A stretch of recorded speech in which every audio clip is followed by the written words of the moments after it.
On va procéder à ce conseil municipal. Donc je vais commencer par faire l'appel. Karine Sariquet, procuration à Isabelle Antier. Monsieur Mrolas Courtis Bernard. Présent. Madame Antier Isabelle. Présent. Monsieur Dupoyarno, procuration à Monsieur Lalard Alain.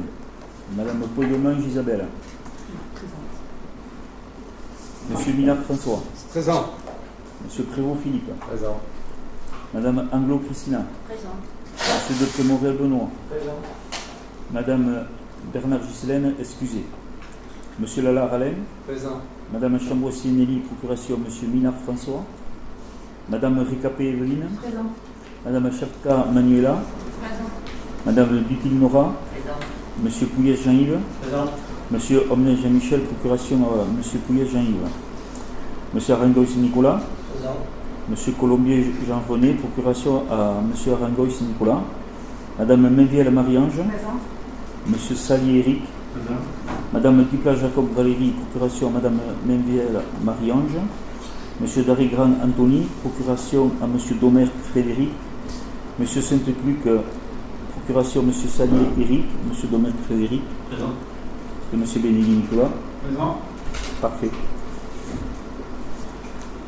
Donc, on va désigner une secrétaire de séance, Madame Sariquet n'étant pas là. Je vous propose Evelyne Récapé. Qui est contre, qui s'abstient. Eh bien, merci. Donc, Evelyne, c'est parti. Premier point, procès verbal de la séance précédente. On n'a pas eu de... Oui. Oui, donc, effectivement, je n'ai pas fait de commentaire par écrit, mais j'ai des petites questions sur ce procès verbal. Donc, vous indiquez la délibération 4, page 23, je pense qu'il y a une coquille. C'est-à-dire que M. Nicolas Benigui indique que la commune a fait beaucoup de réserves depuis 5. Alors, 5 ans, 5 jours, 5 mois. Page 28, donc la délibération numéro 9. Monsieur le maire répond qu'il ne connaît pas le montant exact, qui devrait se situer autour de 600 000 € et s'engage à le faire passer à tous les conseillers dès qu'il en aura connaissance. Donc, je pense que vous n'en avez pas eu connaissance. Parce que Attendez, c'est quelle page, s'il vous plaît? page 28, délibération 9.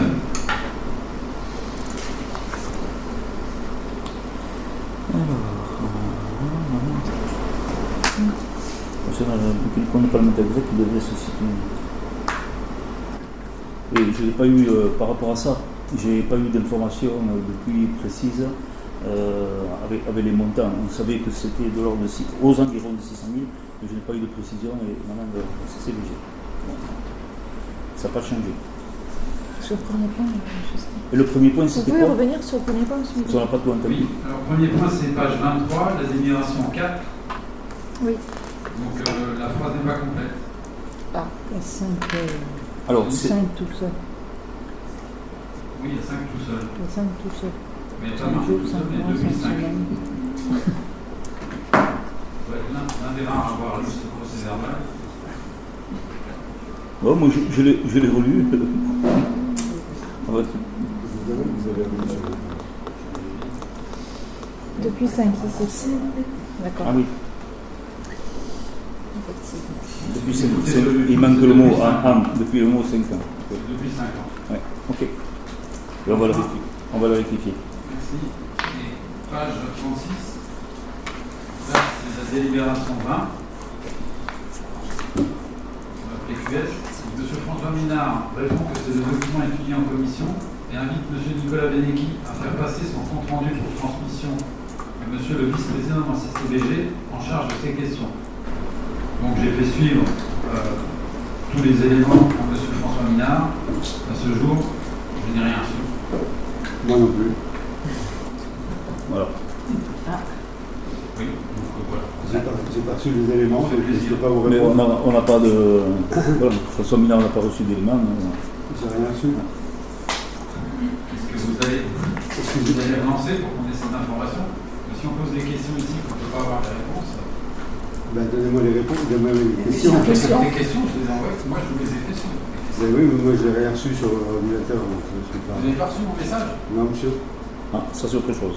À quoi vous l'avez envoyé? À sécurité, votre adresse. J'ai pas reçu, je suis désolé. Et j'ai dû copier monsieur le maire. Moi, ça Monsieur le maire, vous avez reçu quelque ne me dit, ça ne me dit rien. Ça. Ça ne me dit rien. Je suis vraiment désolé, mais Je vous referai suivre le message à votre adresse. s'il vous plaît, monsieur. Et on fera transmettre. On le transmettra à monsieur Haribert. Donc on va apporter ces modifications. Donc on va passer au vote.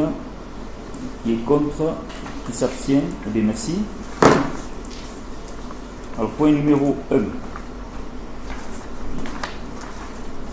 Mise à disposition des moyens municipaux dans le cadre des élections municipales de mars 2026. Madame Codemange. Merci. Merci, Monsieur le maire. Monsieur le maire rappelle que d'une manière générale, les communes peuvent mettre des moyens humains ou matériels à la disposition des candidats dans le cadre de leur campagne électorale. Cependant, pour le juge administratif, la mise à disposition d'une salle constitue l'une des rares exceptions à cette interdiction sous condition.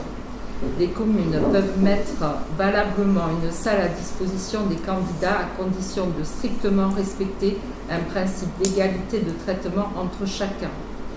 Côté tarification, l'égalité de traitement entre les candidats implique que la mise à disposition s'effectue selon les mêmes conditions financières pour chaque demandeur. Les conditions de demande de mise à disposition doivent obéir à une seule et même procédure, quel que soit le demandeur. Il n'est pas nécessaire d'estimer le coût de la mise à disposition pour le candidat et de le réintégrer dans son compte de campagne si la mise à disposition est gratuite.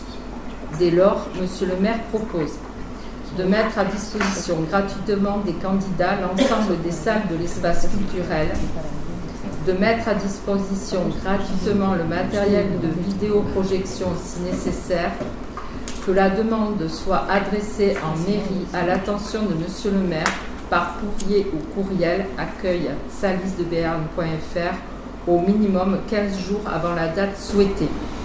De plus, Monsieur le maire rappelle que l'article L.28 du Code électoral permet à tout électeur, tout candidat, tout parti ou groupement politique de prendre communication et copie de la liste électorale. Le demandeur doit toutefois s'engager à ne pas en faire de copie à usage purement commercial. C'est pourquoi la demande devra être faite par écrit et adressée à Monsieur le maire, stipulant clairement un engagement du demandeur à n'en faire usage qu'à des fins de communication politique. À défaut, la demande sera refusée. Enfin, la commune possédant un véhicule de transport en commun urbain, Monsieur le maire propose que ce véhicule soit mis à disposition des maisons de retraite de la commune les jours des scrutins afin de faciliter l'accès au bureau de vote des personnes âgées à mobilité réduite. Monsieur le maire propose au conseil municipal d'approuver ces dispositions. Avez-vous des questions? C'est ce qu'on fait chaque fois qu'il y a des élections. C'est tout à fait logique dans une forme d'équité. Alors, s'il n'y a pas de questions, nous allons passer au vote. Qui est contre? Qui s'abstient? Je vous remercie. Merci. Point numéro 2, commission municipale, remplacement de Madame Anne Genillou. Madame Isabelle Antier. Merci. Monsieur le maire rappelle à l'Assemblée que Madame Annick Genillou, conseillère municipale démissionnaire, faisait partie des commissions suivantes. Commission Finances, Commission Tourisme, Thermalisme, Communication, Casino, Commission Éducation, Jeunesse, Sport. Monsieur Anthony Darigrand, nouveau conseiller municipal, sollicite l'autorisation de siéger au sein de ces 3 commissions en remplacement de Madame Annick Genillou. Monsieur le maire propose au conseil municipal d'accepter la proposition de Monsieur Anthony Darigrand pour siéger au sein de ces 3 commissions. Est-ce que vous avez des questions? Des remarques? Alors on va procéder au vote. Qui est contre? Qui s'abstient? Je vous remercie. Merci. Point numéro 3, mise en œuvre de la procédure d'exécution d'office des travaux de remise en état de terrain. Monsieur Minard. Merci, monsieur le maire. Donc, Monsieur le maire expose au conseil municipal que, malgré les mises en demeure effectuées en application de l'article L. 2213-25 du Code général des collectivités territoriales, des propriétaires de terrain refusent de remettre en état leur terrain. Végétation débordante sur le domaine public notamment. Monsieur le maire propose en conséquence de mettre en œuvre la procédure d'exécution d'office des travaux aux frais des propriétaires, comme le prévoient les dispositions de ce même article. Il souhaite recueillir l'avis du conseil municipal et lui demander de l'autoriser à engager les dépenses éventuellement nécessaires à cette procédure et à recouvrer les sommes correspondantes. Ces travaux seront effectués en régie. Avez-vous quelques questions? Monsieur Salier. Oui, monsieur le maire, est-ce qu'on peut avoir quelques précisions par rapport à cette délibération, par rapport à ces travaux qui sont demandés? Parce que là, vous demandez notre avis à tout le conseil municipal. Oui, mais je vais vous expliquer pourquoi on en arrive là. Et on a de plus en plus de... Oui, pourriez mettre le micro, s'il vous plaît. Je l'ai. Je l'ai. Donc, on a de plus en plus de propriétaires qui n'habitent pas Salis et qui laissent déborder les haies, des arbustes qui sortent sur la rue, ça passe sur les trottoirs, donc les gens ne peuvent plus utiliser les trottoirs. Donc après, la police municipale constate, envoie un premier courrier, un deuxième courrier en recommandé, un troisième courrier, et là on est obligé de prendre des décisions qui s'imposent puisque la majorité ne répondent pas. Donc on est amené à faire les travaux, à sécuriser tout plein d'endroits. Notamment il y a eu la rue des Bains il n'y a pas longtemps, il y en a un peu partout, et notamment aussi dans les quartiers, quoi. Il y a des choses qui sont vraiment lamentables. Les gens... Donc c'est plusieurs propriétaires, ah oui. C'est pas... Et puis, non, c'est pas un ou deux. C'est pas un dossier là. Non, il y en a malheureusement plusieurs. La police municipale passe énormément de temps à faire des constats comme le quoi la végétation déborde, et surtout avec un coup de chaleur, un coup de pluie, ça pousse énormément, donc tout le monde le sait. Voilà, donc il n'y a pas d'entretien, on est obligé de le faire pour des raisons de sécurité, parce qu'il y a de plus en plus de gens qui s'en plaignent. Monsieur le maire, c'est vous qui possédez le pouvoir de police. Oui, mais tout à fait. C'est vous qui... Mais justement, mais c'est pour ça, mais on essaie d'abord de... On va pas mettre une verbalisation si on n'a pas d'abord essayé de traiter ça à l'amiable. Donc c'est pour ça qu'on applique la procédure, courrier, deuxième courrier recommandé, troisième courrier, et là on prend la décision de dire, la dernière est beaucoup plus lourde en disant mais on va faire les travaux, par contre on met le titre de dépense. Voilà. Vous demandez à nous, enfin moi, à me positionner moi personnellement. Bon, on connaît votre position à vous, enfin la position de la mairie, mais moi je ne connais pas aussi en face. Donc si je dois prendre une décision par rapport à ça. Mais non, mais vous le faites exprès. C'est les gens qui ne répondent pas. Oui, ils ne veulent pas faire l'entretien. À un moment donné, qu'est-ce que vous voulez? Qu'on ait des routes qui soient complètement prises par des arbres, des arbustes, des haies qui débordent, des accidents? Mais vous agissez, monsieur. Vous avez le pouvoir de police. C'est pour ça que je vous tiens au courant qu'on va utiliser ce devoir de police pour faire ces choses-là. Vous êtes le premier à en parler qu'il y a des qui poussent de ceci, de cela. À un moment donné, il faudrait peut-être vous positionner et dire voilà où on en est, pourquoi on en est, pourquoi on fait ça, pourquoi on est amené à faire ça devant les incivilités des gens, tout simplement.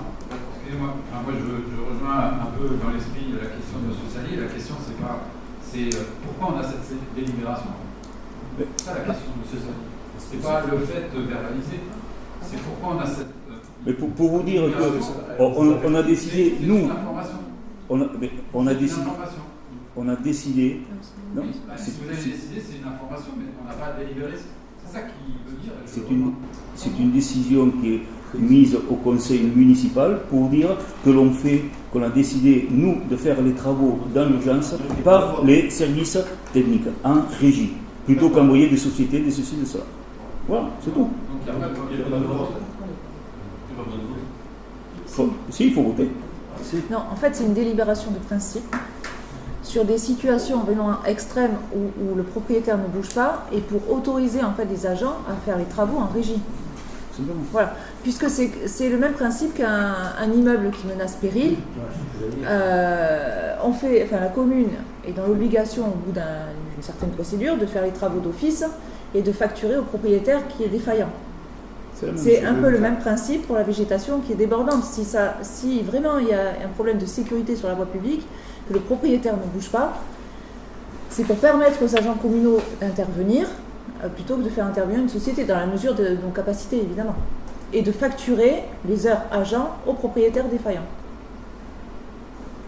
Donc au lieu de prendre une délibération à chaque situation qui se présente, c'est une délibération de principe pour pouvoir agir en fait. Sur tous les dossiers. Voilà. C'est bon? Des explications. Bon, plus d'autres questions? Alors nous allons passer au vote. Qui est contre? Qui s'abstient? Je vous remercie. Merci. Point suivant, création d'un emploi permanent d'intérim technique à temps non complet, Monsieur Prévost. Monsieur le maire rappelle qu'un agent est actuellement employé à temps non complet dans le cadre d'un contrat à durée déterminée en qualité d'agent scolaire pour la surveillance du temps méridien périscolaire et l'entretien des locaux, et ce, conformément aux dispositions de l'article L. 332-23 du Code général de la fonction publique. Compte tenu que le besoin de renforcer le service scolaire et les services techniques est devenu permanent, Monsieur le maire propose de créer un emploi d'adjoint technique à temps non complet à raison de 11,6535e à compter du 1er septembre 2025. Avez-vous des questions ou des précisions à demander?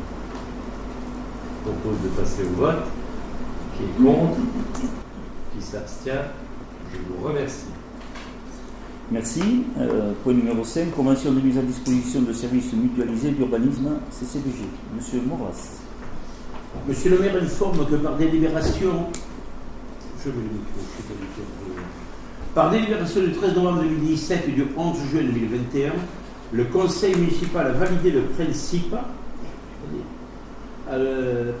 d'un partenariat avec la communauté des communes du Béarn des Gaves pour l'instruction des autorisations d'urbanisme. Ce partenariat a fait l'objet d'une convention fixant les modalités de la participation financière de la commune.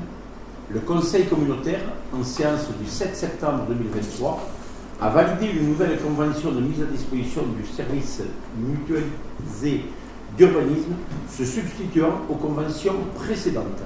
Monsieur le maire sollicite l'autorisation du conseil municipal pour signer la convention que vous avez jointe en annexe, ainsi que tous les documents se rapportant à ce dossier. Finalement, c'est plus une régularisation d'écriture et de décision. Donc, si vous avez des questions sur ce dossier, pas de questions, mais je vous propose que l'on passe au vote. Qui est pour? Ou qui est contre? Qui s'abstient?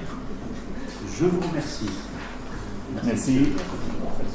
Point numéro 6, convention d'adhésion à la centrale d'achat de la Fibre 64. Monsieur Philippe Prévost. Monsieur le maire expose que le rectorat n'assurera plus le financement des logiciels antivirus et de l'espace numérique de travail, qu'on appelle l'ENT, Aliénor, destiné aux écoles primaires. Pour information, un espace numérique de travail est une plateforme en ligne qui permet aux enseignants, élèves et parents de communiquer et de partager des ressources éducatives. Il facilite ainsi l'accès aux devoirs, aux leçons, aux notes et aux informations scolaires, tout en offrant des outils pour collaborer et apprendre de manière interactive. La mesure prendra effet à compter de la fin de l'année scolaire 2024-2025. Cette décision unilatérale implique que les collectivités devront désormais assumer les coûts associés à ces services pour en continuité à en disposer. Face à cette situation, l'association des maires et la Fibre 64 se sont rapprochés pour proposer une solution à moindre coût aux collectivités. Concernant les solutions antivirus, la Fibre 64 financera intégralement ces outils dans le cadre de son dispositif Bouclier Cyber 64 pendant les 3 prochaines années. En ce qui concerne l'ENT Aliénor, remplacé par l'ENT Beneliu School, la centrale d'achat de la fibre 64 a négocié un tarif mutualisé à l'échelle régionale en partenariat avec d'autres opérateurs publics de services numériques. Pour les écoles ayant moins de 4 classes, le tarif par classe est pour 12 mois et donc de 36,30 € hors taxe. Pour les écoles ayant 4 classes ou plus, un tarif plafonné par école et pour 12 mois a été négocié à 137,50 € hors taxe. Cela représente donc une économie de 40% environ par rapport au tarif public pratiqué par l'éditeur de l'ENT. Pour l'école de La Fontaine, qui a 4 classes, le tarif applicable serait celui de 137,50 € hors taxe, à condition que la commune adhère à la centrale d'achat de la fibre 64. Le coût d'adhésion est de 200 € hors taxe, dans la mesure où la communauté des communes du Béarn-des-Gaves adhère à la fibre 64. Monsieur le maire propose donc d'adhérer à la centrale d'achat de la fibre 64 afin de bénéficier des tarifs préférentiels proposés et sollicite donc l'autorisation de signer la convention jointe en annexe. Avez-vous des questions? La CCBG, elle donne Et là, c'est le drame. Non, pardon. Qui est contre? Non, je demandais. Ah, pardon, excusez-moi, Je demandais si la CCBG adhérait, donc. Oui. Je vous propose de passer au vote. Qui est contre? Qui s'abstient? Je vous remercie. Merci. Point numéro 7, attribution du marché de travaux de l'ancienne crèche. Monsieur Lala. Merci, monsieur le maire. Monsieur le maire rappelle au conseil municipal qu'une consultation sous forme de procédure adaptée avec possibilité de négociation avec les 3 meilleurs soumissionnaires a été lancée le 11 février 2025 pour la réhabilitation de l'ancienne crèche en locaux associatifs, marché à lotir en 12 lots. La date de remise des offres était fixée au 11 mars 2025. Les critères d'appréciation des offres étaient répartis ainsi: 60% pour le prix, 40% pour la valeur technique. Après analyse des offres selon les critères fixés et négociations, monsieur le maire propose d'attribuer les lots du marché aux entreprises suivantes. Donc je ne vais pas vous lire le détail, vous l'avez en pièce jointe avec tous les détails. Donc monsieur le maire sollicite l'avis des conseillers municipaux. Y a-t-il des questions? Monsieur Salien. Oui, simplement sur l'idée qu'on nous présente un plan de masse de l'aménagement quand même de cette crèche, de cette ancienne crèche, pardon. On n'a pas, là, on n'a pas vu ce détail-là. On vote là les entreprises qui vont intervenir et on ne connaît pas l'aménagement final. L'aménagement final, c'est 3 dans l'ancienne crèche, il y a 3 locaux. 2 locaux qui vont être faits, qui vont être proposés à 2 associations. Et la troisième, c'est le troisième loco qui est derrière, pour à peu près 100 mètres carrés. Ce sera pour la maison des jeunes. Et les deux autres font 90 et 65. Voilà. Monsieur Domer. Oui, j'ai vu que sur il y a un article où la DLR dit s'installer dans ces locaux. Vous confirmez Ouais. Mais alors, les deux, j'en avais parlé à M. Benigui Nicolas, qui est au courant. Donc, il y aura devant, en façade, il y aura les restos du cœur, parce qu'ils sont dans un endroit plus que dangereux. Donc, c'est pour ça qu'on va les sortir de l'endroit où ils sont. Et donc, ils auront des locaux tout neufs, comme il faut.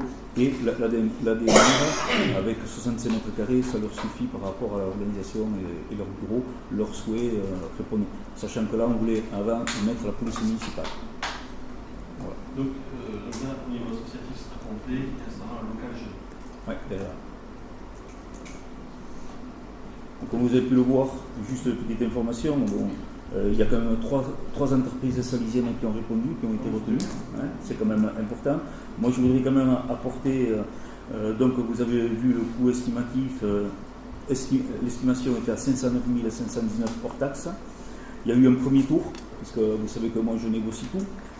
Le premier tour est sorti avec 492 725, ça veut dire que l'archi avait fait quand même un bon estimatif, on était à moins 16 000. Et au deuxième tour, on a récupéré 36 000 de plus, donc en négociant, ce qui fait un gain sur la valeur estimative à 53 156 €. Voilà. Quand je dis qu'il faut tout négocier, la preuve en est. Les entreprises font des efforts pour pouvoir réaliser les travaux. Monsieur Salier. Oui, là, je vois qu'il y a des prestations supplémentaires éventuelles. Vous pouvez nous en dire un peu plus par rapport à ces prestations éventuelles? Oui. Ça sera le photovoltaïque. On va mettre le photovoltaïque sur le toit en autoconsommation pour réduire toujours la facture énergétique. Voilà. Mais on voulait le détailler d'abord du marché pour pouvoir le faire rentrer dans l'objectif du budget initial. Ça passe. Et ça passe, tout passe. Voilà. Madame Biel. Je voudrais revenir un petit peu sur les locaux. Le local jeune, qu'est-ce que vous entendez par local jeune? Eh bien, donc c'est pour la. Donc on travaille, on a commencé doucement à travailler sur le projet de ce local en termes de fonctionnement. Donc on est en relation, un premier jet avec le savoir partagé, comment l'utiliser, parce qu'eux ils ont des demandes, donc on va travailler avec eux, peut-être approcher les Francas aussi, pour voir comment on peut essayer d'optimiser pour donner de l'occupation et intéresser les jeunes à participer là-dedans. Voilà. Pour le moment, on en est là. D'abord, on va faire les travaux. Il ne faut pas mettre la charrue avant les bœufs. Donc, c'est faire les travaux pour pouvoir après commencer maintenant, parce que les travaux vont commencer la semaine prochaine. On va travailler vraiment à partir de la rentrée pour vraiment faire un projet pour le jeune. Voilà. Y a-t-il d'autres questions? Oui. Est-ce que vous indiquez des aides et des subventions que vous pouvez avoir, qu'on peut avoir, à quoi on pourrait prétendre? Sur quoi? Et sur le bâtiment, sur quoi? Oui. Aucune. Voilà. On a tenté. Donc c'est pour ça qu'il fallait négocier. Vous savez qu'aujourd'hui on aura de moins en moins de subventions. C'est restreint de plus en plus. Donc on en est là, donc les négociations se font. Même pour le local, il n'y a pas de... D'abord c'est le bâtiment, Ouais. c'est après, dans les subventions de financement pour le fonctionnement, on ne sait pas. Là on verra plus loin en fonction du projet qu'on va présenter. Y a-t-il d'autres questions? Donc nous allons passer au vote. Qui est contre? Qui s'abstient? Merci. Merci. Point numéro 8, cité cinéraire, cimetière Saint-Martin et Saint-Vincent, monsieur Arandos Nicolas. Merci monsieur le maire. Monsieur le maire expose que la réglementation, article L 2223-1 du Code général des collectivités territoriales, impose que les communes de plus de 2000 habitants disposent de leur cimetière d'au moins un site cinéraire destiné à l'accueil des cendres des personnes décédées, dont le corps a donné lieu à crémation. Le site cinéraire doit comprendre un espace aménagé pour la dispersion des cendres. Cet espace de dispersion couramment appelé jardin du souvenir, ainsi qu'un columbarium, des espaces concédés pour l'illumination des eaux. Il précise que la commune s'est en tout temps conformée à la réglementation, puisqu'elle a implanté un columbarium et des capillons dans chacun des deux cimetières. Le cimetière Saint-Martin dispose d'un espace de dispersion des cendres et le cimetière Saint-Vincent sera prochainement équipé du même équipement. Monsieur le maire précise que le renouvellement des cases et des concessions devra être demandé au plus tard dans les 2 ans qui suivent la date d'expiration. Que le tarif appliqué pour le renouvellement sera celui en vigueur à la date d'expiration de la case ou de la concession. Que les tarifs applicables aux 2 cimetières sont fixés chaque année pour l'année suivante en séance du conseil municipal. Que la commune contrôlera les cases et les concessions à l'expiration du délai de 2 ans calculé à compter de la date d'expiration de la case ou de la concession. Que l'implantation de l'espace destiné à la dispersion des cendres est située carré 13 numéro 86 dans le cimetière Saint-Martin et à côté du carré 10 dans le cimetière Saint-Vincent. Les plans sont joints en annexe. Monsieur le maire propose donc de formaliser tout ceci dans une délibération et réglementer l'usage de ces équipements. Alors, est-ce que vous avez des questions? On va passer au vote. Qui est contre? Qui s'abstient? Je vous remercie. Merci. Point numéro 9, décision modificative numéro 1 du budget annexe assainissement. Madame Récapé. Merci, Monsieur le maire. Afin d'ajuster les crédits budgétaires, Monsieur le maire propose au Conseil municipal d'adopter la décision modificative suivante.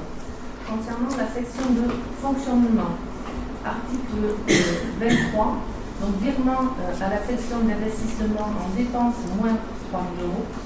Article 6226, honoraires en dépenses plus 14 000 euros.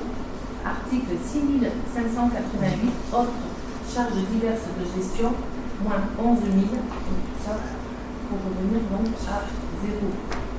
En termes de section d'investissement, article 2188, autres. Donc en fait, il s'agit d'un dégrilleur. C'est bien ça? Oui, c'est ça. Voilà. Dépenses 3 000 euros. Article 021, virement de la section de fonctionnement en recette moins de 3 000 euros. Voilà. Est-ce que vous avez des questions? Oui, le fonctionnement, quoi correspond à ces honoraires? Alors, il s'agit de la mission de renouvellement de l'autorisation du système d'assainissement de AE. La société c'est dans le cadre. Voilà, c'est dans le schéma directeur d'assainissement. Il y a une mission complémentaire qui est demandée à 2 AE. Donc le coût, ils nous ont fait le débit à 14 000, 13 900 et quelques, 14 000. Voilà pourquoi on est obligé de passer cette EDM qui n'était pas pris. Voilà. Pourquoi cette mission supplémentaire qui a été demandée? À quoi elle correspond? Mais c'est par rapport au premier résultat, il faut aller plus loin dans les investigations. Parce qu'aujourd'hui, on nous a donné une partie du retour du schéma directeur d'assainissement. Ça va engendrer énormément de frais, notamment parce qu'il y a tout plein de conduites qui sont unitaires. Monsieur Salier, vous connaissez le problème. On fait du séparatif pour tout rebalancer dans l'unitaire et tout ça, ça va à la station d'épuration avec des eaux qui ne sont pas propres, et ainsi de suite. Donc ça crée tout plein de choses. Donc il y a à plusieurs endroits où on peut faire du séparatif. Il y a ces études complémentaires qui vont s'engendrer. Grosso modo, pour parler chiffres en termes, c'est aujourd'hui le schéma directeur, les préconisations pour remettre le réseau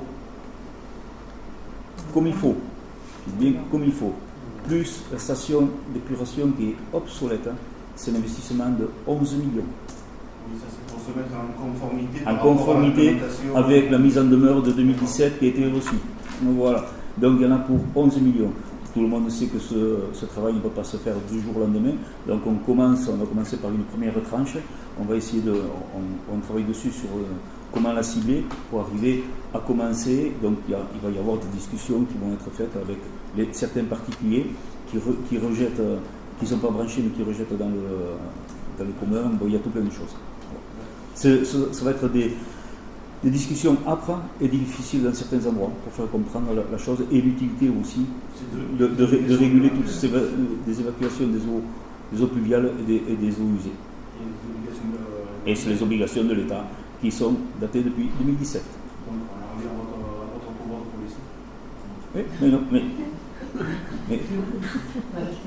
je le sais, j'ai un pouvoir de police, mais qui est limité là-dessus. Donc, voilà. Sachant que l'État, depuis 2017, a averti la commune de Salis qu'on allait être amené à payer des amendes. Et la date arrive petit à petit. Eveline ? On va passer au vote. Qui est contre? Qui s'abstient? Je vous remercie. Donc, point suivant, merci, pardon. Point suivant, c'est le rapport annuel du délégataire. Donc là, il n'y a pas de vote. Donc, Karine Sariquet a fait un petit résumé. Ça concerne l'exercice du 1er novembre 2023 au 31 octobre 2024, avec un chiffre d'affaires de 2 231 000 euros et un résultat net négatif de 269 444. Donc, continuité de d'exploitation, les capitaux propres s'élèvent à moins 259 489 pour un capital social de 40 000. La continuité d'exploitation est assurée à ce jour par le soutien financier du groupe Partouche. C'est plusieurs entités, ils cèdent entre eux. Machine à sous. Les machines à sous, il y a quand même une hausse de 8% des produits, puisqu'on est passé à 1 747 000. dû à la fidélisation de clients. Il y a de plus en plus de clients qui viennent et de façon régulière, et surtout à des mises moyennes supérieures à peu près de 10%. Les jeux traditionnels, bon, ils baissent du fait de l'absence de 2 jeux de roulette anglaise. On ne me demande pas ce que c'est, je ne sais pas. Restauration, donc là aussi il y a une baisse de l'ordre de 418 000 euros. Cause, c'est la répercussion de la baisse du taux de l'hôtel qui est liée à la fermeture pendant 6 mois des termes. Donc il y a eu moins de curistes, moins de gens qui sont venus, ainsi de suite. Donc l'hôtellerie est en baisse de 10%, moins 420 000 euros. C'est exactement la même cause. Par contre, il y a un effectif qui est quand même important, c'est 37 TP. Donc le casino Partouche participe et aide certaines associations pour un montant de 2100 euros. On souhaiterait qu'ils donnent plus, mais bon, c'est déjà bien. La mise en place d'un partenaire, donc ils sont en partenariat avec diverses associations, la Rambrax, Alice Apen, la Case Soumise, le Rallye des voitures anciennes, Marche Rose, la Pipe Radar, donc il y a tout. Voilà, ils sont quand même présents dès qu'il y a des manifestations sur le territoire. Donc, il y a aussi une chose importante, donc des travaux importants avaient été annoncés 2024-2025 et 2025-2026. Le rapport n'en précise pas le détail, ça sera sans doute demandé en conseil municipal, je pense à M. Benigui. Vous aviez fait dans ce sens une demande que Karine Sariquet avait adressée à Mme Follin. J'ai le mail qui datait du 4 mars 2025, nous sommes toujours sans réponse. Voilà. Puisque vous avez un pouvoir de police, on en a déjà parlé, s'ils ne fournissent pas le rapport, s'ils ne fournissent pas le rapport, vous verrez qu'ils ont une astreinte de 100 euros par jour. C'est signé par eux. Je vais vous donner la page. Ok. Donnez-moi la page, s'il vous plaît.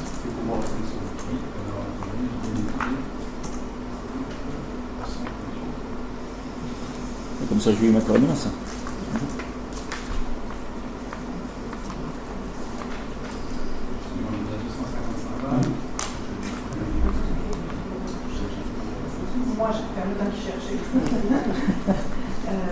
Moi j'ai remarqué qu'il a tellement pu s'être retourné. Tous les avant-postes, c'est catastrophique.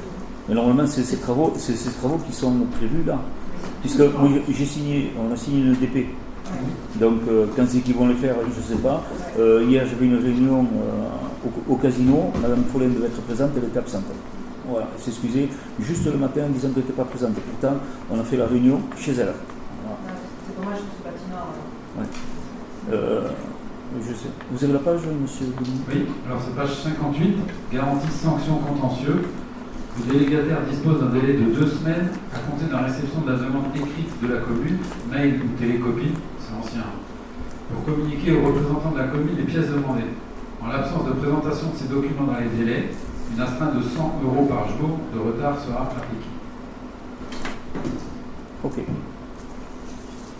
Mais je vais lui envoyer le mail de Mme Sariquet en copie, en lui rappelant cette page, qu'elle regarde la page 58 et lui rappeler les pénalités que je ne voulais pas mettre en place, mais voilà. Donc il n'y avait pas de vote. Oui, juste simplement que le 30 juin, j'étais en visio avec le ministère de l'Intérieur pour le renouvellement des jeux.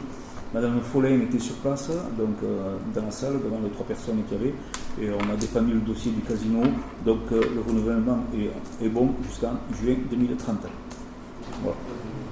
On continue comme ça. Donc, maintenant, on va passer aux questions diverses. Excusez-moi, alors avant de passer aux questions écrites, je vois qu'on est encore dans un instant d'échange, donc je voudrais revenir sur 2 points. Le premier point, il porte sur ma question écrite posée en conseil municipal le 11 décembre 2024 sur France Terme. 2 réponses sont attendues sur les 35 nouveaux emplois ETP prévus sur le resort d'une part, et sur le traitement et la qualité des eaux de rejet de l'établissement Perpignan d'autre part. Le 5 mars, je vous rappelle que M. Serafini s'était engagé à apporter les éléments de réponse attendus pour le début d'année 2025, je le cite. Comme nous n'avions pas de nouvelles de M. Serafini, vous êtes engagé à votre tour, là je cite le procès verbal du 5 mars 2025, à le contacter pour avoir une réponse avant l'ouverture des termes, qui était le 19 mai. Comme il s'agit aujourd'hui du premier conseil municipal après le 19 mai, ma question c'est qu'en est-il? Avez-vous eu, M. Serafini? Quand va-t-on enfin avoir une réponse sur ces deux points? Mais, là, on débattait du casino, ce n'est pas une question, ça fait partie d'une question diverse. Non, ce n'est pas une question diverse. Ça n'a rien à voir. C'est un point que vous deviez nous communiquer, c'est ce que je viens de dire. Ouais. Vous avez dit que vous aurez une réponse, c'est votre réponse, hein, si vous m'avez écouté. Donc, voilà. Donc, pour avoir une réponse avant l'ouverture des termes, nous ne nous sommes pas vus depuis le 9 avril. C'est ça. Donc, on se voit aujourd'hui, donc après le 19 mai. Donc, je me permets de vous interroger, puisque vous êtes engagé à nous communiquer une réponse d'ici l'ouverture des termes. Et ça fait maintenant 7 mois que ça dure. Bon, je n'ai pas eu la réponse parce que je n'ai pas posé les questions. Voilà, je l'avoue. Je l'ai omis. J'ai omis cette chose-là. Donc je vais y remédier. J'ai un second point qui, à mon sens, est plus grave. Alors, je ne voulais pas adresser en tant que question écrite, car à mon sens, il justifie un échange et pour moi, il est surprenant que vous ne l'ayez pas évoqué. Le 4 juillet dernier, vous receviez un courrier relatif à un incident survenu à l'école La Fontaine le 24 juin en présence de 3 adultes. Pour l'enseignant présent, une mesure a été prise et il n'est plus à l'école. Pour les 2 adultes présents, dont une ADSEM, agent territorial spécialisé des écoles maternelles, les parents, ceux de l'enfant et les autres, sont en attente légitime d'une réponse de votre part. Pourriez-vous considérer de répondre aux parents d'enfants dans les meilleurs délais et de les recevoir pour leur apporter de l'écoute et de discuter des mesures que vous allez mettre en place? Vous aurez noté que je ne nomme personne et ne donne pas de détails car ce n'est pas le lieu. Et c'est le lieu dans ce conseil municipal de répondre aux attentes de nos administrés qui nous sollicitent et de trouver des solutions à l'épanouissement de nos enfants dans l'école de la République. Merci, monsieur le maire. Alors, je vais être très bref. Le dossier est dans les mains de l'Éducation nationale, puisque ça s'est passé sur le temps scolaire. Ce qui s'est passé, j'en parle pas, je ne veux pas en parler, ça ne me regarde pas. Par contre, au niveau des parents, les parents ont communiqué avec moi, on a reçu un courrier et le professeur a un soutien de 20 et quelques parents d'élèves. On a reçu un coup de fil de la maman de ce garçon qui nous a annoncé qu'elle avait porté plainte. Elle est poussée par une seconde personne qui en veut à notre ADSEM alors que la faute, elle est du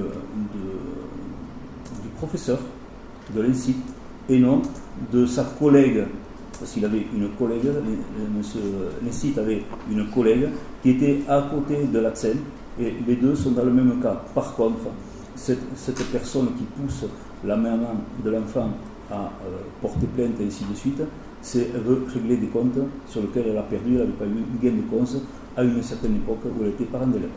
Voilà, je ne veux pas aller en dire plus, mais on va répondre. J'ai préparé un courrier qui va partir demain à cette personne-là. Mon point, c'est est-ce que vous allez rencontrer les parents? À ce jour, ils ne nous ont pas demandé de rencontre. Ça, c'est votre réponse? C'est ma réponse et c'est officiel. Ils ne m'ont pas eu, à moi, ils ne m'ont pas demandé à avoir un entretien ni quoi que ce soit. Les parents du petit garçon ne m'ont pas appelé. Voilà. Et ça, et je le dis. Donc vous pensez que c'est pas, il n'est pas nécessaire de les rencontrer, de les recevoir? Est-ce que j'ai dit quelque chose? Est-ce que j'ai fait un blocage? Non. Je vous réponds à votre question où ces personnes vous disent qu'ils attendent quelque chose de la mairie. C'est peut-être à eux à faire la démarche. L'enfant, c'est eux qui l'ont retiré de l'école. Et ce qui s'est passé avec l'INSTI, c'est au niveau de l'éducation nationale, on n'en sait rien. Et aujourd'hui, pour avoir des renseignements avec l'éducation nationale, Christine Boirette a essayé d'appeler encore tout à l'heure, c'est impossible. Voilà. Ce qu'on peut dire, c'est que ce dossier, il est dans les mains de l'éducation nationale, ça s'est passé sur un temps scolaire. Les accusations qui sont portées contre notre ADSEM sont lamentables. Voilà. Un point, c'est tout. Questions diverses. j'ai reçu les questions de Salis Soccer en premier, donc je vous laisse la parole. Merci, Monsieur le maire. Première question. Monsieur le maire, le 27 juin dernier, la commune a décidé de prendre en charge l'occupation du domaine public pour les travaux d'une nouvelle piste de tourisme située en plein cœur de Salis. Malgré 2 demandes officielles de la part du président de la communauté des communes, vous avez refusé, sans consulter le conseil, d'annuler la facturation alors qu'il apparaît, recherche à l'appui, que la gratuité de l'occupation serait la norme dans le cadre de ce genre de travaux impliquant les collectivités locales. Pire encore, en séance communautaire, des élus du territoire ont demandé si cette situation avait été partagée avec notre conseil municipal. Nous avons dû répondre que non, ceci décrédibilisant l'exécutif salisien. Pourquoi ce refus de transparence auprès du conseil municipal et de solidarité avec le territoire? Nous vous demandons ce soir, êtes-vous prêt aujourd'hui à revenir sur votre décision dans l'intérêt de Salis et du Béarn des Gaves en ne procédant pas à cette facturation? Alors, déjà, comment voulez-vous que je revienne sur une décision qui a été votée en conseil communautaire il y a la semaine dernière? D'accord? Donc c'était validé. Après, donc maintenant je vais vous donner une réponse. On ne peut pas facturer. Pardon? La ville de Salis n'est pas obligée de facturer. Non, mais vous m'avez assez rappelé que j'avais un pouvoir de police, donc j'ai des délégations de maire. Donc je vais vous donner ma réponse, je vais vous expliquer tout ce qui s'est passé et pourquoi on en est arrivé là. Et encore, je vais cacher des mots, parce que je ne veux pas mettre le feu à certains endroits. Monsieur, lors du dernier conseil communautaire du 26 juin, et non le 27 juin comme vous le mettez dans votre question, vous avez annoncé en lisant le texte de présentation que l'entreprise Somac n'a pas intégré cette dépense, la redevance du domaine public, dans l'établissement de son offre de prix, se fondant sur son expérience des travaux réalisés sous maître d'ouvrage public qui, selon elle, sont habituellement exonérés de cette redevance. C'est selon elle. Donc, cela est volontaire de la part de la Somac de ne pas mettre un calcul de facturation. En tant que vice-président en charge des travaux de la CCDG, il y avait M. Sainte-Pluc, qui est artisan aussi. On en a discuté plusieurs fois. Donc, dans le bureau, je peux vous lire tout ce qu'il faut, qui s'est tenu le lundi 5 mai. Nous avons donc, il était au courant de cette redevance d'utilisation du domaine public qui était votée en conseil municipal. Vous savez qu'on a voté la redevance d'utilisation du domaine public. Lors de la visite d'installation du chantier, en début d'année, il y avait l'entreprise Somac présente, la CCDG représentée par M. Dussarat, le DST de la commune, l'APM, police municipale, et moi-même étions présents pour délimiter l'emplacement. Il manquait un représentant, c'est le vice-président en charge des travaux de la communauté des communes. L'entreprise Somac, à travers son responsable, je dis bien, a tenu un discours mettant en porte-à-faux le président sur un engagement envers la commune de Salis sans que j'en sois informé. Monsieur Labour est maire de sa commune, pas de celle de Salis.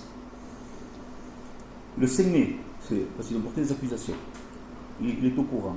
Le 5 mai, lors d'un bureau, deuxième document, lors d'un bureau de VP, nous avons encore parlé de ce dossier et de la demande de la Somac de modifier le montant du marché.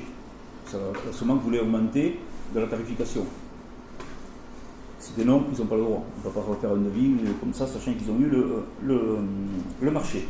Le 2 juillet, donc le deuxième document ici, compte rendu des réunions de VP.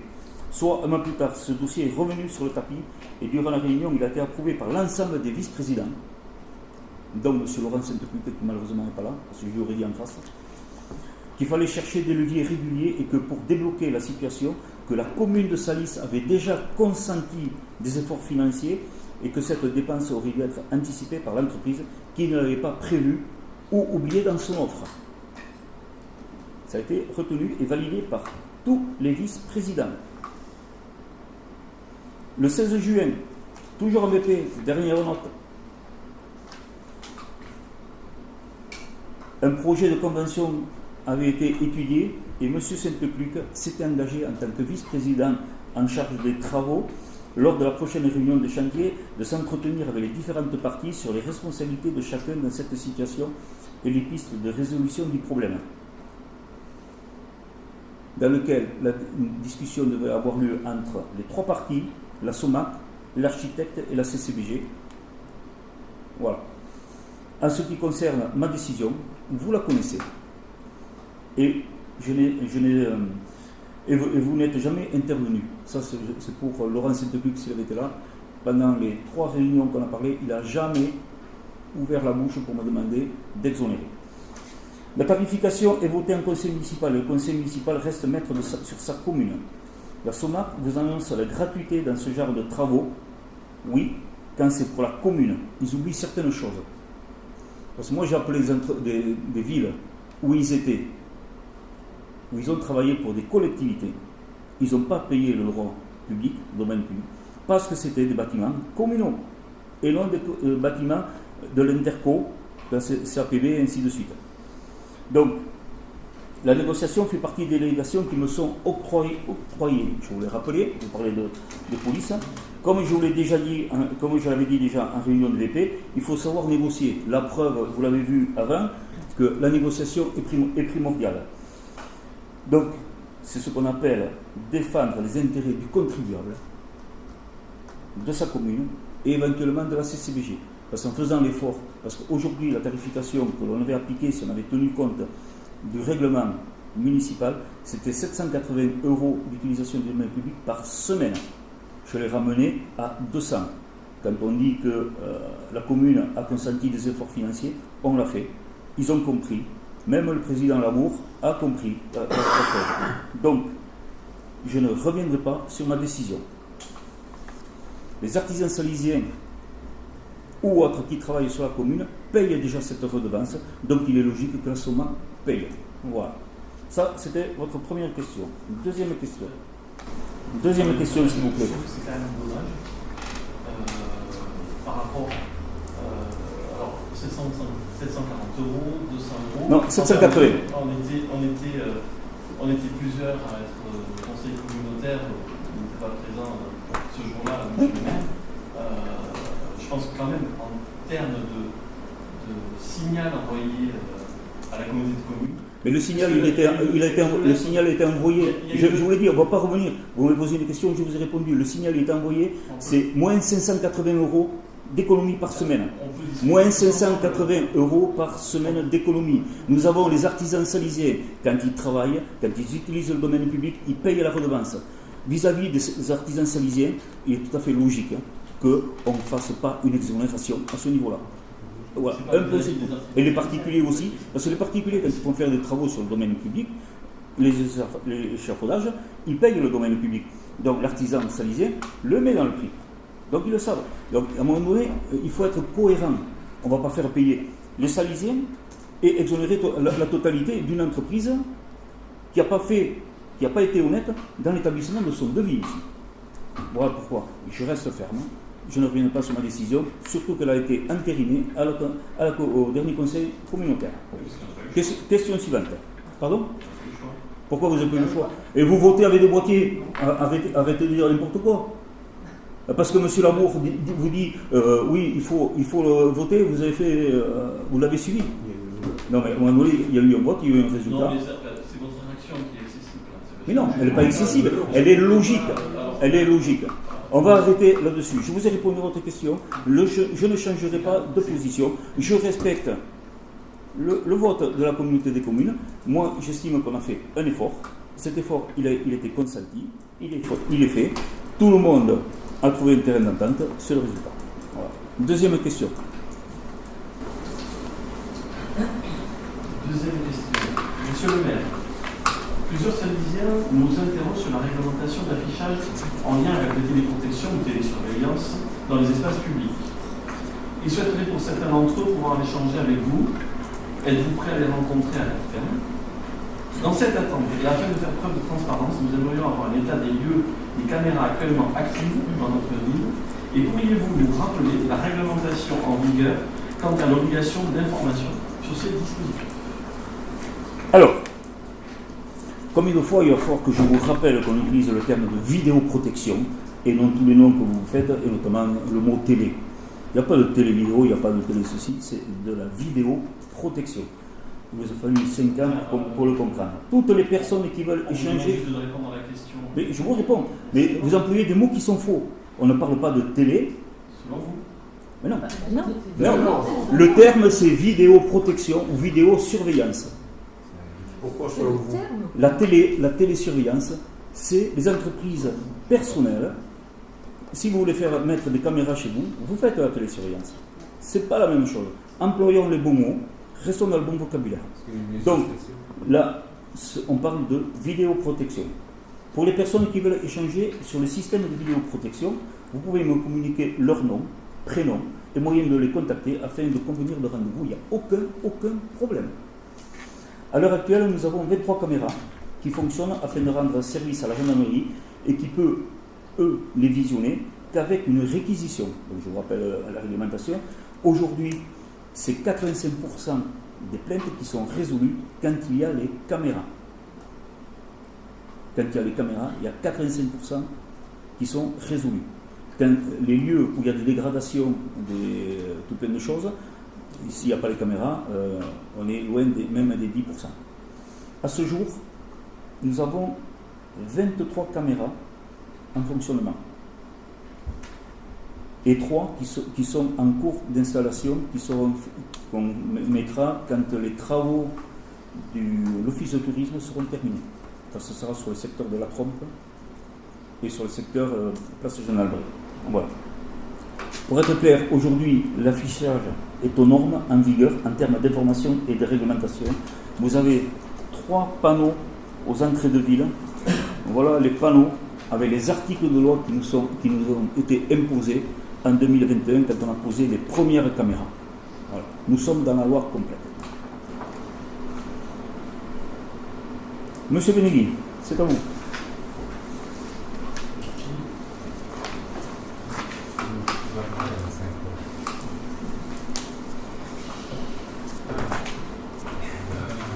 Première question.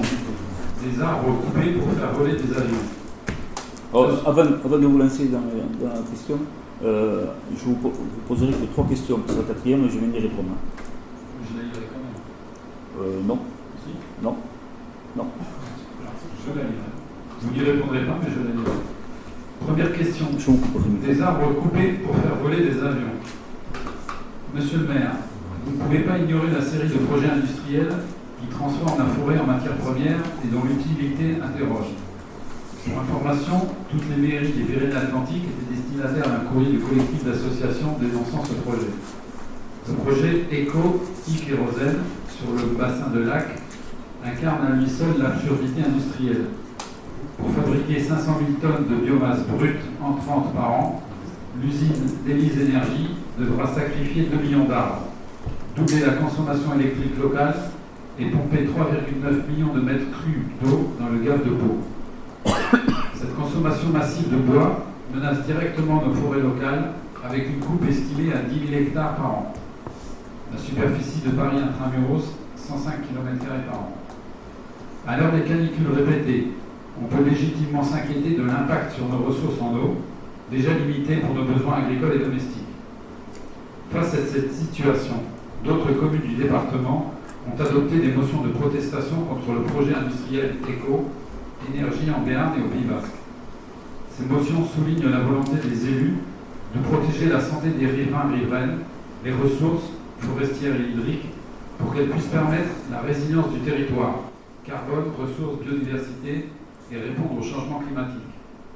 Ils demandent aussi la réalisation d'une évaluation indépendante et approfondie des risques environnementaux et sanitaires. Ils demandent enfin la réorientation de ces investissements publics vers des projets réellement durables et respectueux de notre biodiversité. Que pensez-vous de délibérer sur une motion de cet ordre lors d'un prochain conseil municipal?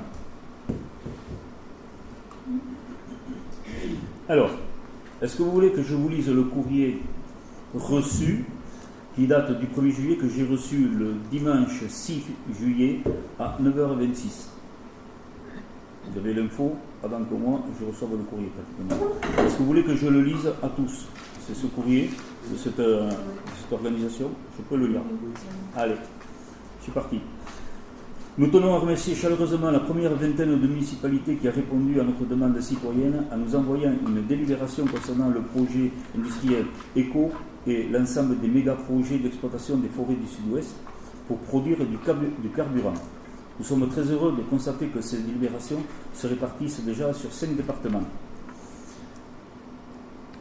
Elles sont d'ores et déjà répertoriées sur notre site internet ainsi que les engagements des propriétaires forestiers, forestières et professionnels du bois que nous avons également sollicité avec une adresse HTTPS.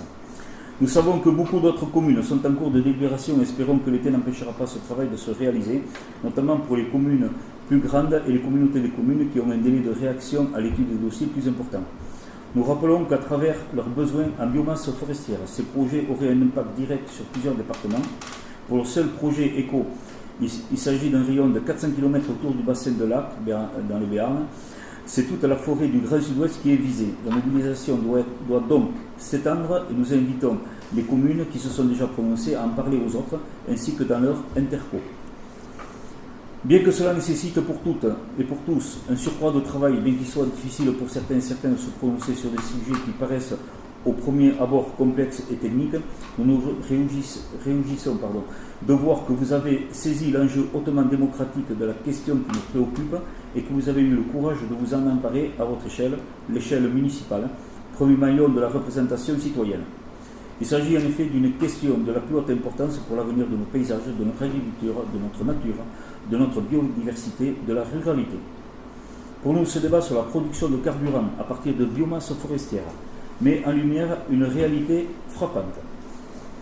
Au vu de ces précisions d'approvisionnement cumulées de ces projets, nous pouvons désormais affirmer que, bien que la crise climatique soit de plus en plus que jamais un enjeu majeur, il sera impossible d'accéder aux injonctions de l'Union européenne de décarboner à l'horizon 2050 l'aviation et la voiture en remplaçant l'énergie fossile par de la matière vivante sans porter des atteintes mortelles et définitives à la forêt, au sol, sans ignorer son pouvoir de captation de carbone, sans exiger des consommations excessives d'eau, des quantités invraisemblables d'électricité, sans remplacer la forêt ici par des coupes rases, là par des fermes photovoltaïques, sans bâtir de certaines centrales nucléaires.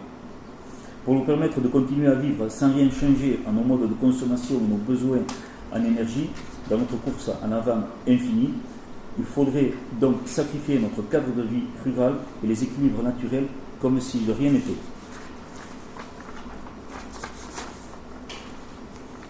Pour nous, le seul moyen de donner un sens aux projets de nouvelles technologies qui fleurissent partout sur notre territoire serait de les inscrire dans une réduction de besoins. Cette réinterrogation de nos modes de consommation et de nos besoins en énergie n'est pas, comme certains archaïques le claironnent, un retour à la bougie ou une condamnation à toute avancée technologique, mais simplement une modération vitale de tous nos excès. Le trafic aérien, dont 70% de vols sont des vols d'agrément, en est le meilleur symbole. Le progrès, la civilisation, chacune le sait dorénavant, c'est prendre soin du vivant dont nous sommes partie prenante. Vous avez aujourd'hui élu de nos communes la charge de participer à un choix et relayant la volonté citoyenne des habitants du Grand Sud-Ouest attachés à leur mode de vie, à leur environnement, l'honneur de représenter cette parole. Nous vous communiquerons à la rentrée un premier bilan sur l'orientation des délibérations reçues que vous pouvez consulter sur notre site, ainsi que les prises de position des élus des autres échelons démocratiques. Nous nous tenons à votre disposition pour tout renseignement ou contribution à vos démarches et nous vous souhaitons, avec nos remerciements renouvelés, un très bel été. Citoyens et citoyennes d'Aquitaine, la forêt est notre bien commun. Voilà le courrier que j'ai reçu dimanche 6 à 9h26, daté du 1er juillet. Donc, M. Benelli, moi, ce que je vous propose, ne regardez pas avec l'air inquiet comme ça. Je vous propose de rédiger une motion, puisque vous la demandez. Donc, je vais vous demander de la rédiger. On en discute ensemble, vous me la présentez, on en discute ensemble. On voit, et on verra ce qu'on en fait au prochain conseil municipal qui aura lieu au mois de septembre. Pardon. Vous êtes d'accord? Oui, voilà.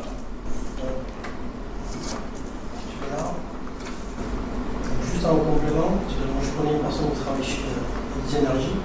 Je lui demandais un peu d'informations. Alors, je l'ai eu juste avant le conseil à 18h. Donc, si vous me permettez, je peux vous donner un correct qui communiquera, qui donne des éléments justement sur le projet ECO, des chiffres, justement un vrai fond sur ce qui a été dit.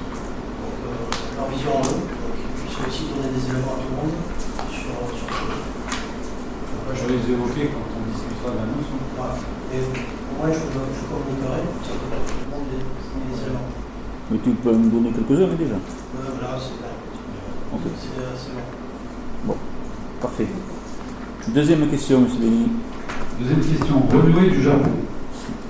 Monsieur le maire, lors du conseil municipal du 26 juin 2024, je vous ai interrogé sur votre volonté de, je cite, sensibiliser la population salésienne à participer à la lutte contre cette espèce exotique envahissante et de piloter des actions communales. Madame Pouet-Demange, adjointe à l'environnement, nous répondait qu'il était urgent d'attendre. Madame Frédérique Espagnac, sénatrice des Pyrénées-Atlantiques, a posé une question écrite au gouvernement le 3 octobre 2024 en soulignant, je cite, le développement rapide de cette plante au détriment de la flore locale ainsi que de la diversité de la faune, notamment dans les Pyrénées-Atlantiques. La réponse du ministère de la Transition écologique, de la biodiversité, de la forêt, de la mer et de la pêche du 13 février 2025 précise que, je cite, la lutte contre les espèces exotiques envahissantes est un des piliers de la préservation de la biodiversité et que la lutte contre la renouée du Japon s'intègre dans cette perspective clairement identifiée dans la stratégie nationale de la biodiversité publiée en novembre 2023. Le 4 juin dernier, j'ai interrogé un agent qui allait intervenir avec répareuse pour l'informer de la présence de renouée du Japon sur le bas-côté. Voir photos 6 jointes 1 et 2. Ce sont des photos sur lesquelles on voit de la renouée. Je lui ai demandé s'il avait été sensibilisé à cette plante et s'il avait des consignes particulières. Comme il n'en avait aucune, il a rasé l'ensemble des pieds. Donc, j'ai pris la photo après le passage de la photo. Pour information, les pieds ont déjà repoussé aujourd'hui. À l'heure des connaissances actuelles, il est conseillé de ne pas intervenir sur les pieds de renouée. Le fauchage contribue au développement racinaire et donc à sa multiplication végétative et le désherbage chimique est interdit. Quand prendrez-vous conscience de l'urgence de prendre des mesures de sensibilisation et de décider d'une position sur ce fléau pour la commune? Alors, ce problème, on le connaît. J'ai même reçu des administrés à ce sujet 3-4 fois. Plusieurs, chaque fois. Donc nous sommes intervenus déjà au jardin public. Donc certains agents communaux, notamment ceux qui traitent de suite les espaces verts, sont déjà au courant de cette chose. Donc qu'est-ce qui a été fait? Il a été procédé à un arrachage. Ce qui est permis, ce qu'il faut faire, c'est arracher. Ensuite, il y a plusieurs possibilités qui sont conseillées. Et ça, j'ai capté ça sur www.environnement.gouv. Donc vous n'allez pas me dire que je raconte des histoires, c'est le gouvernement qui le dit. Nous sommes intervenus, donc nous réfléchissons à bâcher, à recouvrir ce lieu pour étouffer cette plante. Donc aujourd'hui, on peut faire de l'excavation, de l'arrachage des tiges, la méthode de bâchage. Donc aujourd'hui, nous on est en train d'essayer de voir pour le bâchage, mais on passe de façon régulière pour arracher cette chose-là, et ça commence à marquer. On sait que aujourd'hui, tondre, ça permet d'étouffer le développement de cette plante. Parce que, donc, il y a beaucoup de choses qui sont fausses et qui sont dites d'un côté et de l'autre. La renouée, il faut la combattre. Alors, il faut la combattre oui et non, parce qu'elle a quand même des avantages. Elle est comestible, elle peut être comestible, les pieds peuvent être comestibles. Ça peut servir de médicament pour des études médicamenteuses. Et surtout, si on veut les combattre, comme il y en a un paquet sur la ville de Salis, un peu partout, il faut raser. Donc la personne que vous avez vue, c'est quelqu'un qui conduit une épareuse, on lui dit de nettoyer les fossés, il nettoie les fossés. Voilà. Par contre, les jardiniers, eux, sont à même de savoir de quoi on parle, et c'est pour ça qu'on en a parlé et on a déjà agi sur le jardin public. Voilà. Et nous savons qu'aujourd'hui, il y a peut-être des herbicides qui sont homologués. On attend d'avoir vraiment tous les renseignements pour pouvoir éventuellement les utiliser, disons, en utiliser en connaissance de tout, du bien et du mal. Voilà. Donc c'est un sujet quand même qui est très compliqué. On sait que ça se développe très rapidement, c'est surtout pendant cette période-ci que ça se développe au maximum. Mais il y en a partout et on en est conscient. Voilà. Si vous permettez, monsieur le maire, moi, il y a un débat qui me dérange un peu, c'est qu'on fait un pataquès à la renommée du Japon, alors qu'il y a quelques temps, alors que la renommée du Japon, son seul problème, c'est une plante invasive.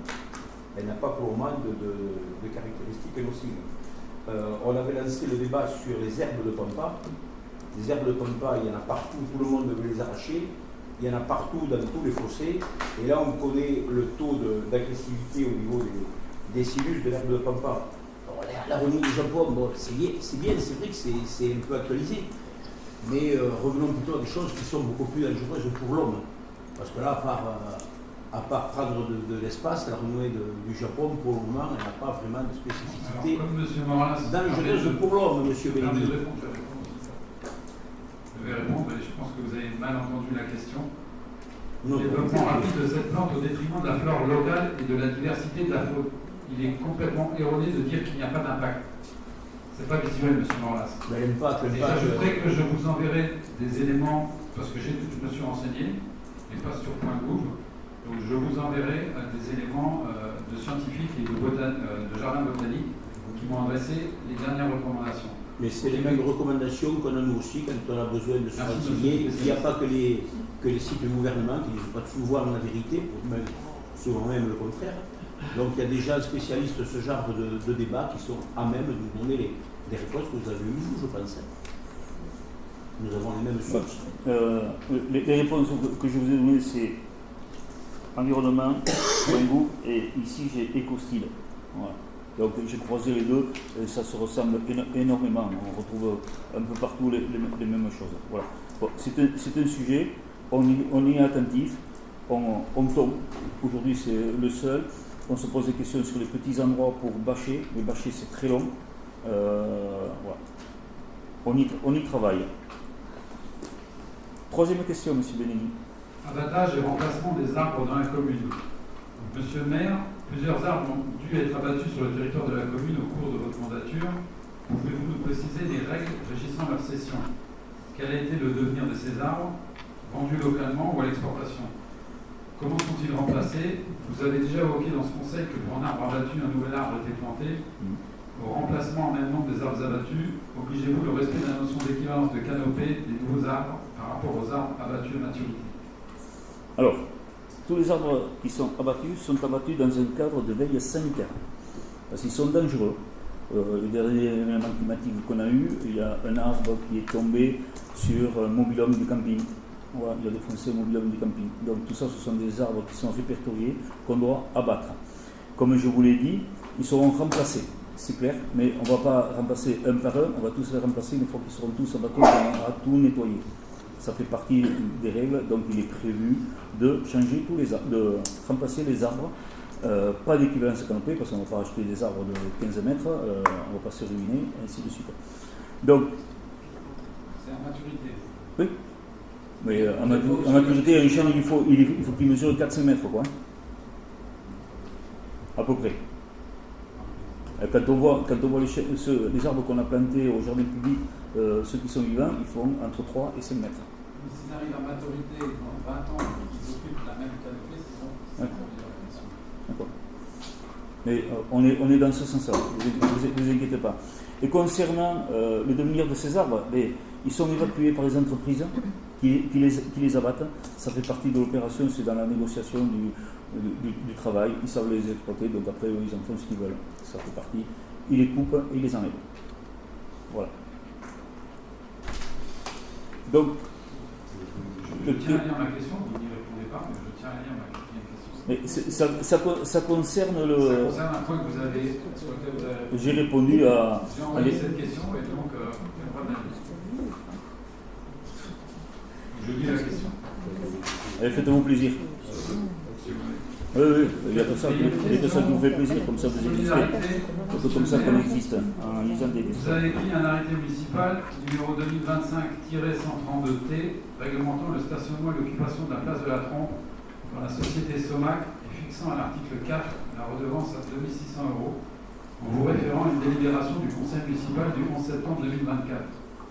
Lors de la dernière séance du Conseil communautaire le jeudi 26 juin, nous apprenons publiquement votre décision unilatérale de maintenir cette redevance, malgré des courriers répétés du président de la communauté des communes.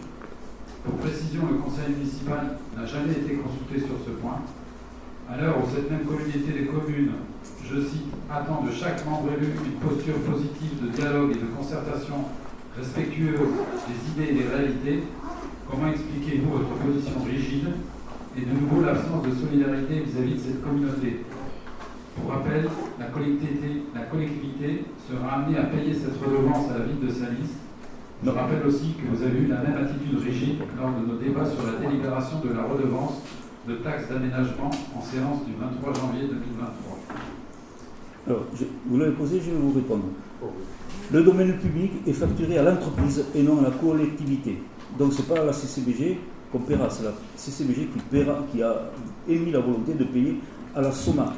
Mais c'est la SOMAC, nous on facture à la SOMAC, c'est la SOMAC qui a fait la démarche, tout simplement. Et ça ne changera pas. Voilà les choses remises en place.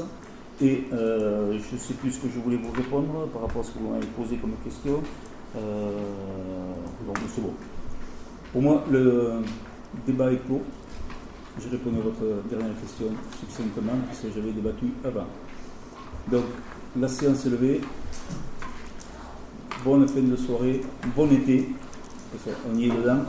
Attention, vague de chaleur semaine prochaine. Restez à l'abri.